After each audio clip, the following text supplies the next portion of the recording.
cette nouvelle vidéo et sur ma chaîne YouTube. Je suis vraiment heureuse que tu sois là et j'espère que tu apprécieras cette vidéo.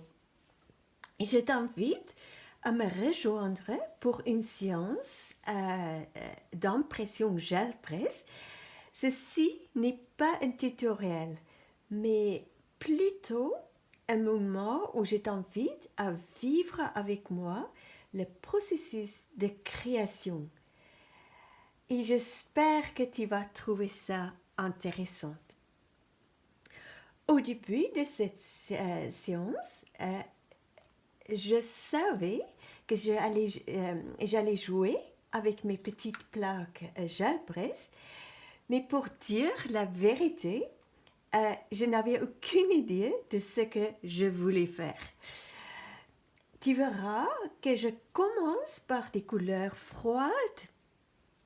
Je pense que c'était ces deux couleurs-là que j'ai commencé avec ça. Puis, petit à petit, mon intuition me guide dans une palette de couleurs totalement différentes. Je vais maintenant mettre de la musique pendant que tu regardes le processus se dérouler.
voici toutes mes belles impressions. Je les aime vraiment. Donc, je vais juste feuilleter que tu puisses voir. J'aime beaucoup ça, c'est comme on appelle en anglais un ghost print, donc une impression fantôme, mais je les aime vraiment. Celle-ci aussi, euh, euh, c'est très joli. Là, c'est plus simple. Voilà, j'adore les couleurs. Et ensuite, là aussi, regarde comme c'est très beau la texture. Et aussi j'aime beaucoup la texture. Et voilà. Et là, c'est les impressions que j'ai fait au début. Donc, maintenant, je vais découper ces impressions et ensuite, je t'expliquerai comment je pense à les utiliser sur le fond que j'ai te montré tout à l'heure. À tout de suite. Alors, je suis de retour et comme tu peux le voir, j'ai pensé d'utiliser les ronds sur ce fond. Je ne sais pas encore exactement comment, mais j'aime beaucoup les couleurs comme ça. Je trouve les couleurs que j'ai utilisées dans les impressions complètent vraiment les couleurs dans le fond. Et en fait, on peut faire plein de choses. On peut faire ça. On peut aussi, par exemple, couper chaque cercle en deux et faire une sorte de bordure comme ça. Donc, si tu peux imaginer, c'est coupé en deux. On peut, bien sûr, on peut découper d'autres formes. Comme je l'ai posé ici, c'était quelque chose comme ça. J'ai pensé à le placer comme ça et ça, par exemple. Et là, on peut le mettre au bord et couper cette partie. Et pareil ici. Et ensuite, on peut encore ajouter des choses avec des stylos Posca ou dessiner avec un crayon noir ou quelque chose. Donc, on peut vraiment faire plein de choses. On peut utiliser ça aussi pour faire des petits carnets que je vais te montrer en fait dans la vidéo Art Journal du mardi. C'est ça, on va finir un projet que j'ai commencé la semaine dernière. Donc, on peut faire des petits carnets avec, on peut les utiliser pour faire des cartes de vœux. C'est le moment. On peut les intégrer dans nos créations Art Journal. On peut faire comme comment on dit pour ça en français, patchwork. On peut par exemple, coller l'une à côté de l'autre et faire toute une page de patchwork. Et voilà, donc il y a vraiment beaucoup de possibilités. Donc, quand j'ai fini cette page, je vais le publier dans notre groupe Facebook, Art Journaling pas à pas. Si tu n'es pas encore inscrit sur ce groupe, tu vas trouver le lien en dessous, dans la boîte de description en dessous de cette vidéo. Et si tu n'es pas encore inscrit sur ma chaîne, c'est aussi le moment de le faire. Je te serai très reconnaissante. Et ce sera sympa de t'avoir dans notre communauté ici sur YouTube. Donc, merci beaucoup d'avoir regardé cette vidéo. J'espère que c'était intéressant pour toi. Et oui, c'était pour te montrer le processus parce que j'ai filmé et je n'étais pas sûre si ça sera intéressant pour toi Mais en fait, je pense qu'on peut apprendre beaucoup de choses parce que, comme j'ai dit au début, je n'ai aucun plan. Et en fait, on voit dans cette vidéo comment les choses évoluent, comment le processus évolue. Donc, merci d'avoir regardé cette vidéo et je te dis prends bien soin de toi et je te dis à très bientôt pour une autre activité ou une autre vidéo sur l'art journaling.